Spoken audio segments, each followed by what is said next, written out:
미국의 관세 재인상 위협에 대응하기 위해 김정환 산업통상부 장관이 미국 상무장관과 만났지만 뚜렷한 합의점을 찾지는 못했습니다. 이런 가운데 트럼프 대통령은 세계 각국에 부과하는 관세가 지금보다 훨씬 더 높을 수 있다고 경고했습니다. 홍현익 전 국립외교원장과 함께 이야기 나눠보겠습니다. 안녕하십니까? 안녕하십니까? 네, 김정관 장관이 직접 미국까지 가서 만났는데 또 설명까지 했는데 네. 답을 못 받았더라고요. 뭐 답을 받자고 간 게 아니고요. 네, 일단은 우리가 2월 달에 이게 이제 국회에서 대미투자특별법이 통과가 되면 거기에 따라서 이제 투자하기로 돼 있는 건데 그렇죠. 그거를 빨리 해달라고 막 그 망타를 부리는 거죠. 아하. 근데 이게 우리나라도 주권국가고 우리 법적 절차가 있고 우리가 11월 달에 그러니까 민주당에서 법안을 제출을 했고 그것이 이제 그 절차가 있잖아요. 그렇죠. 절차를 거쳐서 2월쯤에 이제 심의하고 2월 말이나 통과될 것으로 지금 우리는 가고 있는 건데 미국의 입장에서 보면 어쨌든 한국에서는 아무 소식이 없다. 그렇게 됐겠죠. 네. 물론 그거는 이해하지만 그렇다고 해서 주권 국가에 대해서 약속을 해놓고 그것도 본래 한미 FTA로 관세가 없는 나라한테 관세를 갑자기 25% 매겨놓고 그거를 10% 정도 깎아줄 테니까 15%로 깎아줄 테 다시 없애서 FTA로 돌아가는 것도 아니고 그렇죠.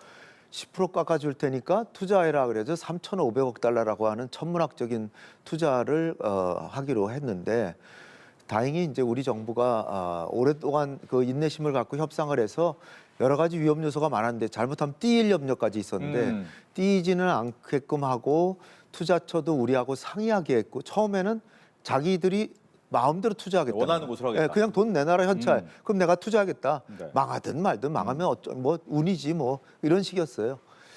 그런데 우리가 그럴 수는 없다. 이게 얼마나 우리의 소중한 국민의 저 세금으로 다 모은 재산인데 그래서 이 모든 조치를 그 투자처도 상의해서 하고 안전한 곳에 하기로 하고 네. 상업적 합리성에 따르기로 하고 그 다음에 우리가 또 무리해서 투자하다가 우리나라의 외환에 문제가 생긴다.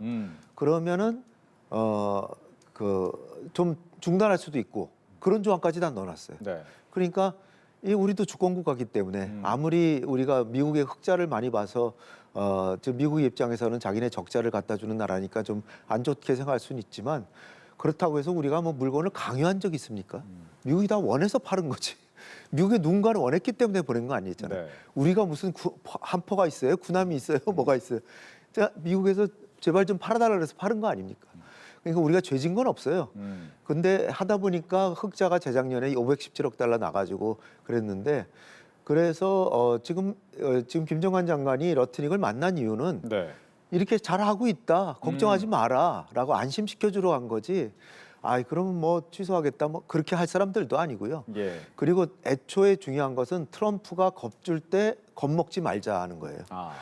트럼프가 SNS에다가 이거 한국이 아무 조치를 안 하니까 우리는 뭐 관세 자기네 25%에서 15% 내려줬는데 자기네들은 했죠. 근데 0%에서 25% 올린 건 얘기는 안 하죠. 네. 어쨌든 간에 자기네들은 10% 내려줬는데 한국은 아무것도 안 했다. 그러니까 한국에 대해서 자동차 관세를 25% 매기겠다라고 했는데 언제 하겠다는 말이 없었고 그렇죠. 그다음에 공식 동보가 아니라 자기 개인적인 SNS예요. 그러니까 이게 정부 간에 이게 효력이 있으려면 공식적으로 통보가 되고 이게 통보돼 가지고 합의가 되고 뭐 이런 게 관보에 게재하고 이런 게 있는데 네. 그런 게 아무것도 없기 때문에 애초에 그냥 겁을 주려고 그랬던 거예요. 그러니까 협상용으로 한 거지 실제로 하려고 그러면은 그냥 관보에 게재해 버리죠. 협상용이다. 네. 근데 러트닉 장관이 삼성전자 행사에 참석을 했어요. 근데 여기서 보니까 뭐 말씀해 주셨다시피 어떻게 보면 협상의 지렛대일 수도 있겠지만 대미 투자는 선택 사항이 아니다. 이렇게 얘기했잖아요. 네. 그러니까 반드시 해야 된다는 거죠. 네, 반드시 해라. 미국의 입장에서 보면은 한국이 3,500억 달러 애초에 우리가 뭐 쾌히 응락한 건 아니잖아요. 3,500억 달러가 무슨 뭐 우리나라 외환보유가 4,200억 달러인데 거기에 거의 대부분이잖아요. 그렇습니다. 그렇기 때문에 우리가 하긴 하되 굉장히 신중하게 하고 여러 가지 조건도 많이 달았죠. 네. 그런데 이제 아까 이제 제가 말씀드렸던 요인 외에 다른 요인들이 또 있는 거예요. 숨어 있지만 아, 지금 미국의 대법원에서 트럼프 대통령의 상호 관세 매기는 거, 한국의 뭐 25%에서 15%로 하고 막 자기 마음대로 하잖아요, 대통령이. 네네. 전 세계 모든 나라에 대해서 자기 마음대로 합니다. 근데 그런 권한이 있느냐? 그거를 대법원까지 거기에 이제 미국의 수입업자들이 피해를 받잖아요. 그러니까 그 사람들이 제소를 했거든요. 근데 1심과 2심에서 그 원고들이 이겼어요. 그렇죠. 그러니까 이게 대법에서 웬만하면은 대법에서는 그냥 통과되잖아요. 그렇게 되면은 트럼프 대통령이 상호 관세를 매긴 거는 위법한 사항이 되는 거예요. 네. 그럴 경우에 우리가 한미 FTA인데 25% 매긴 거 자체가 무효가 되는 건데. 잘못된 거니까. 네. 그럼 우리가 뭐 투자할 필요가 있겠어요?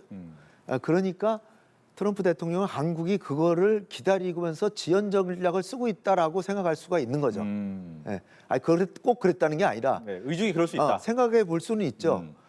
그렇고 트럼프 대통령으로서는 설사 대법원에서 자기에게 불리한 판결이 나오더라도 자기는 하겠다라고 그러고 있잖아요. 그렇죠. 다른 방식을 써서. 네. 근데 그건 굉장히 무리가 되고 그렇게 지금처럼 원활하게 자기 맘대로는 못합니다. 네. 시간이 더 걸리고 뭐 그렇게 할 수는 있는데 그렇기 때문에 이 대법원에 압박을 가하기 위해서도 이 한국이 이거 뭐 우리가 투자하기로 했는데 국회에서 입법 조치까지 벌써 했다라고 하면서 재판 결과를 기다리려고 하는 거죠. 그렇다면 이제 김정관 장관이 내일 또 이제 러트닉 장관도 만나고 여한구 통상교섭본부장도 무역대표부 대표도 만나고. 근데 이때 뭐 앞서 말했지만 우리 잘하고 있다 이 얘기 말고 다른 전략도 또 필요합니까? 뭐 우리가 좀 그 법안만 통과되면 좀 신속하게 하겠다. 그러기 위해서 사전에 준비 절차를 미리 해놓겠다. 뭐 그래서 여러모로 좀 달래줘야죠. 달래주고 그렇지만 국회는 우리 행정부가 아니기 때문에 국회는 또 여야가 합의돼야 되고 그런 건데 이게 이제 좀 늦어진 이유가 또 있어요. 조금. 네. 늦어진 이유가 뭐냐면은 한미 정상회담하고 했는데 이 공동 성명이나 합의문이 나온 게 아니잖아요. 맞아요. 그게 메모랜덤 MOU가 나왔잖아요. MOU는 세계 어느 나라도 MOU를 비준하는 나라는 없습니다. 조약을 비준하는 거죠. 조약.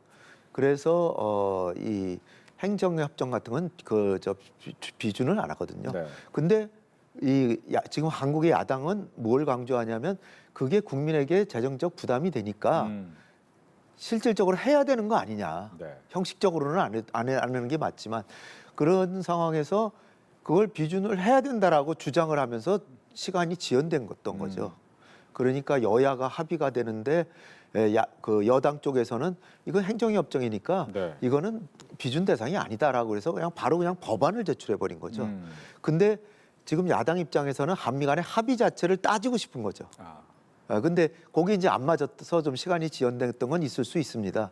그렇지만 어쨌든 간에 국회에서는 그런 거 하는 게 국회잖아요. 맞습니다. 그러니까 이 절차에 따라서 2월 달에 되고 2월 달에 되면은 우리가 바로 하겠다라는 걸 잘 설명해서 어쨌든 그냥 흐지부지 되면 되는 겁니다. 알겠습니다. 또 하나는 이제 뭐 오늘 나온 기사지만 환율 관찰 대상국으로 또 한 번 지정이 됐잖아요. 네. 앞서 잠깐 이야기를 하셨지만 무역 흑자, 네. 경상수지 흑자 규모 부분을 아마 딱 기준 원래 갖고 있으니까 이 기준 넘었다 이거죠. 네, 기준이 세 가지인데요. 네. 첫 번째는 연간 미국에서 150억 달러 이상 흑자를 보는 나라. 근데 우리가 지금 6월 말까지 흑자가 520억 달러래요. 어마어마하죠. 그렇죠. 작년보다 더 흑자가 날 것 같아요. 두 번째로 경상수지 흑자가 GDP의 3% 이상이면 이게 거기 대상인데 5.9%예요 벌써. 네. 우리가 우리 무역이 좋다는 거죠. 마지막으로 하나가 더 있는데 이것까지 되면은 심층 분석국, 즉 환율 조작국으로 지적되는데 마지막 조건은 해당이 안 됩니다. 왜냐하면 외환 시장에 개입해서 달러를 순매수하는데 GDP의 2% 이상을 매입한다. 그 얘기는 뭐냐면은 자기네 화폐를 인위적으로 낮추고 달러 가치를 높이려는 정책을 쓰면은 조작하지 말라. 한국에서는 수출이 더 잘 되잖아요. 근데 지금 우리 정부는 뭘 합니까? 달러를 사는 게 아니라 팔고 있잖아요. 네. 파니까 미국 정부에서는 뭐라고 할 수가 없는 거죠. 우리도 환율이 너무 높아서 지금 낮추려고 노력하고 있거든요. 거꾸로 이 환율을 조작하는데 달러가 약해지도록 조작을 하는 정도예요. 그러니까 이거는 우리한테 전혀 해당이 안 되는 거죠. 네. 그러니까 뭐 별로 그렇게 크게 걱정할 염려가 없습니다. 예. 근데 일각에서 뭐 걱정 안 해도 되지만 혹시 이 협상에 또 영향 미치나 이런 생각도 할 수 있지 않습니까? 글쎄 뭐 이게 저 미국에서 저 환율 관찰 대상국 하면은 원화가 오히려 조금 더 저 강해지겠죠. 강해지면은 우리 증시가 그나마도 굉장히 좋은데 네. 이거 뭐 다 증시에서는 다 상식인데 우리 환율이 떨어져서 한국 돈이 더 세지면 외국인들은 더 많이 매수를 합니다. 네, 외국 자금 들어온다. 그러니까 우리 증시는 더 오히려 도움이 되고 물론 뭐 무역 수출하는 사람은 우리 원화가 세지면 조금은 손해 보죠. 그렇지만 너무 지금 높으니까 네. 어느 정도는 낮춰서 대통령께서도 좀 지금 1,400원대까지는 한 달 정도면 내려갈 수 있다 그래서 1,420원까지 굉장히 빨리 내려왔다가 네. 오늘 뭐 10원 올랐다 그러대요. 맞습니다. 이 가운데 이제 트럼프 대통령 말씀하신 것처럼 이 관세를 거의 뭐 무기처럼 사용을 하고 있어요. 전 네. 세계를 향해서 뭐 현금 인출기라고 얘기하면서 펜 한 번 휘두르면 돈 나온다. 네. 이런 얘기하고 있잖아요. 실제로 이러고 싶은 겁니까? 그게 이제 여러 가지 정치적인 이유로 트럼프는 속내는 뻔합니다. 네. 자기 정치적 이익을 위해서 다 하는 거예요. 지금 중간선거 이기는 거 외에는 별 생각이 없어요. 아하. 그 중간선거 이기려면은 물가가 떨어져야 되고 그다음에 그러면 경기도 좋아지고 물가도 떨어져야 되는데 그게 쉽지가 않거든요. 네. 그러니까 이자율은 내리면서 물가는 떨어뜨려야 되는데 그러려니까 베네수엘라 쳐가지고서는 베네수엘라에서 석유 들어와가지고서는 석유값이 중요하니까 물가에 석유를 싸게 만들고 그다음에 이제 지금 중요한 게 대법원에서 판결에 이겨야 된다는 그런 거기다 나는 잘못한 거 없다는 걸 보여주려는 속내도 있고요. 네. 그다음에 지금 저 그린랜드 지금 차지하려고 그랬잖아요. 그렇죠. 그런데 이제 유럽에서 반대를 하니까 관세 매기겠다 그랬잖아요. 유럽이 그럼 우리도 보복 관세 사상 초유의 보복 관세 하겠다. 네. 그 꼬리 내렸잖아요. 못했잖아요. 창피하잖아요. 예. 그러니까 자기는 할 수 있는데 내가 봐줬다. 이렇게 나오는 그런 것이 이제 굉장히 강한 거죠. 그러니까 트럼프의 속내는 결국은 자기의 정치적 입지를 강화하는데 뭐가 더 유리한가 그런 뜻에서 하는 거지. 그러니까 너무 뻥칠 때 겁먹을 필요가 없습니다. 예. 또 하나 이렇게 뭐 경제 사정도 경제 사정인데 내부적으로도 좀 논란이 있는 것이 이 이민 단속국, 이민 단속 요원 아이스 요원의 총격으로 2명이 또 사망을 하니까 여기에 대해서 과연 어떻게 해야 될까? 근데 문제는 이민 단속 요원들을 철수시켜야 되나 이런 여론이 있지만 네. 트럼프 대통령 입장에서는 또 그것도 만만치 않아 보이거든요. 이건 어떻게 해결해야 됩니까? 이민 단속국이 지금 미국의 공포의 대상입니다. 네. IC라는 게 이제 트럼프 대통령이 이제 힘을 실어주는 기구인데 총을 들고 다니면서 막 그 사람들을 검문 검색을 하는 그 불법 이민자를 색출해야 되니까 검문 검색을 하는데 1월 7일 날 은혜 니콜 굿이라고 하는 미국인 37세 여성인데 비무장 아무런 무장도 안 하는 사람을 총으로 쏴 죽였어요. 엄청 잘못했죠. 그렇죠. 막 변명을 많이 했지만 사람들이 막 그 구름처럼 막 그 시위에 막 이럴 수가 있냐? 이 불법 이민자 하랬는데 왜 그 애꿎은 사람을 왜 그랬냐?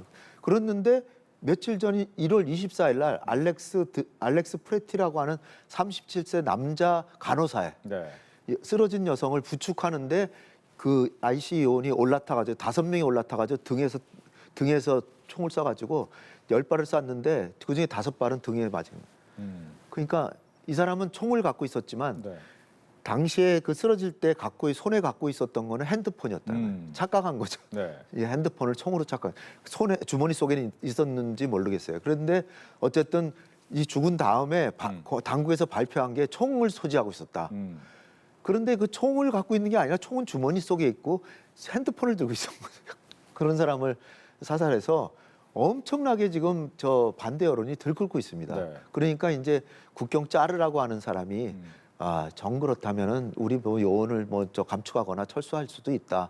그렇지만은 이 시민들이 협조하고 당국이 협조해서 이 감옥에 갇혀 있는 불법 이민자 이런 사람들은 자기네들한테 넘겨달라. 뭐 이런 조건을 내세웠는데 어쨌든 약간 꼬리를 내린 게 좀 이상한 이례적인 거라서 이렇게 뉴스까지 되는 건데 네. 워낙 강경하게 나오는 집단인데 그런데 또 그날 저녁에 트럼프 대통령은 그거 뭐 계속 있어야지 뭘 나오냐 그래도 그러는 거예요. 그러니까 이 박자가 안 맞자다고 볼 수 있는데 미국 여론으로 볼 때는 특히 IC 요원들이 가가지고 막 검문 검색하고 그런 게 민주당이 장악하고 있는 곳. 저 미네소타가 어디냐면은 팀 얼츠라고 그 해리스의 부통령 러닝메이트였던 사람이 주지사로 있는 곳이에요. 네. 이거 민주당의 아성이죠. 거기 가가지고 저렇게 난리 치는 겁니다. 그 IC가. 그러니까 저기는 이제 외국인들이 많이 살고 그러니까 저긴 더 이제 반발이 더 심한 거죠. 그렇군요. 어쨌든 미국의 국민 통합이 지금 완전히 다 깨져나가고 있어요. 알겠습니다. 근데 이제 미국이 뭐 중동 지역에도 지금 이야기를 하고 있잖아요. 이 네. 이란 지역 같은 경우에 유혈 사태 때문에 이거 가만두면 안 되겠다라고 얘기를 하다가 이번에는 이제 군함 추가 배치 얘기 나오고요. 과연 그렇다면 실제로 트럼프 대통령이 결심하면 공격 가능한지? 가능하죠, 얼마든지. 가능은 한데 지상군을 투입하면 사상자가 나오면 트럼프한테 정치적으로 마이너스가 되니까 네. 절대로 안 할 것 같고요.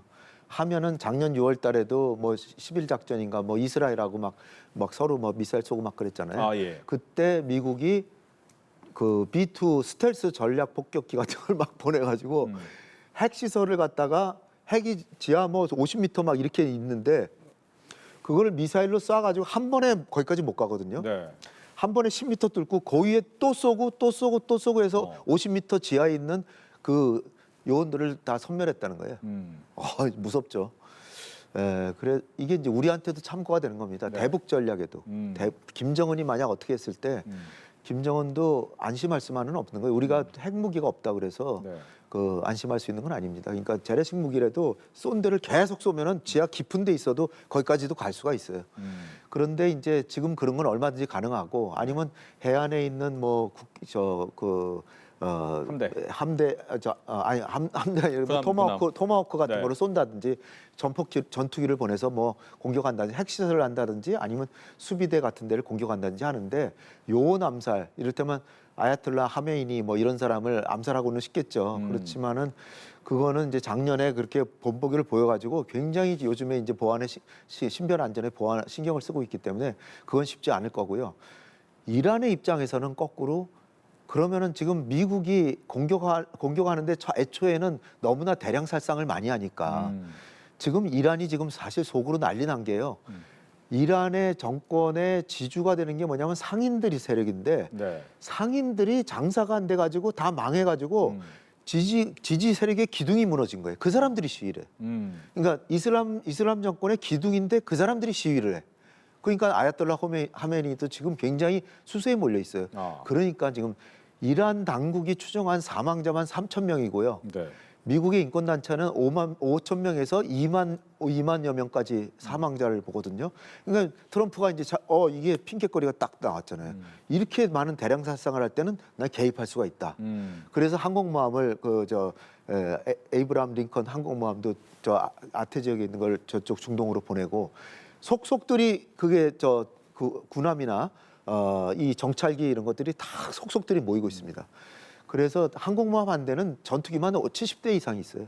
거기다 영국도 뭘 배치하고 그다음에 핵 활동 감찰기도 보내고 그래서 그 군의 지휘부도 대통령이 지시만 내리면 할 수 있다라 그러는데 어쨌든 미군이 살상되는 그런 행동은 안 할 것 같고요.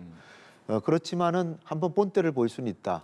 근데 그 한계는 하메이니 자체를 제거하는 거는 아마 한계가 있을 것이다. 그래서 지금 예측하기로는 베네수엘라에 했던 것처럼 이란의 돈줄이 석유 수출하는 거잖아요. 석유 수출을 완전히 못하게 확실하게 차단을 하고 그래서 숨통을 조여놓고 하메인의 지지도가 더 떨어진 다음에 그때 가서 손을 본다. 그러면은 직접 하메이니를 제거를 못해도 시민들이 일어나서 제거하지 않을까 뭐 이런 계획을 갖고 있다라는 얘기가 있습니다. 예. 즉 이란 입장에서도 어떻게 대응을 해야 될지가 고민일 건데 지금 이란 의회 의장 같은 경우에는 트럼프 대통령이 항복을 강요하고 있다라고 하잖아요. 그러면 이 부분은 우리는 항복을 강요하니까 안 하겠다, 전면적으로 나가겠다 이렇게 봐야 됩니까? 제가 말씀 안 드린 것이 아주 중요한 그 질문 잘해 주셨는데 그 미국의 지금 조건이 뭐냐면 공격 안 하는 조건이 뭐냐면 핵을 포기하라는 거예요. 그 농축하지 말고 미사일은 사거리를 아주 다 없애진 않더라도 짧은 미사일만 가지고 있어라. 그 다음에 중동 지역에 이란을 추종하는 테러 세력 지원을 중단해라. 이 세 가지 조건이에요. 근데 지금 지금 화면에 나오는 저 하메네이는 아야톨라 호메이니의 후계자죠. 근데 이제 신정 국가니까 저 사람이 이제 국가 지도자인데 지금까지 핵 개발한 거를 자랑 삼아서 우리가 서방에 대해서 꿋꿋하게 잘 우리는 저항 정신을 가지고 우리 이란의 국민성을 잘 보존하자 뭐 이래 왔는데 여기서 꼬리를 내리면 정권 자체가 위험해지죠. 그래서 지금 예측컨대 항복하지는 않을 것이다. 아, 그러니까 어떻게든지 그냥 유야무야로 지나가려고 그러는데 이란은 미국은 또 그러기엔 일단 칼을 뽑았으니까 뭐라도 해야 되니까 뭐 공습을 하더라도 뭐 국지 공습 정도 하고 물러나지 않을까 뭐 그렇게 생각을 해봅니다. 근데 이제 그 상황이 어떻게 변하느냐에 따라 또 봐야죠. 알겠습니다. 이렇게 해서 세계 정세와 관련된 이야기 홍현익 전 국립외교원장과 함께 이야기 나눠봤습니다. 오늘 이야기 잘 들었습니다. 감사합니다.